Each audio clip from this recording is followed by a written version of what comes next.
আপনাদের দেখাবো যে কোন কোন জায়গায় এই হামলা চালানো হয়েছে।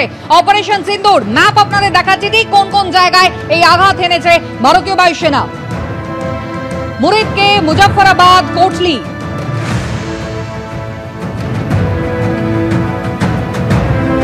ফুলপুর, ভীমবের, চকমরু, শিয়ালকোট, অন্তত 9টি জায়গা যেখানে কিন্তু একেবারে জঙ্গি ঘাঁটিকে মাটিতে মিশিয়ে দিয়েছে ভারতীয় বায়ুসেনা। বাহাওয়ালপুর, মুরিদকে একাধিক জায়গা, 9টি জঙ্গি ঘাঁটি অন্তত, সেখানে অন্তত 900 জন জঙ্গি সেই সময় উপস্থিত ছিল।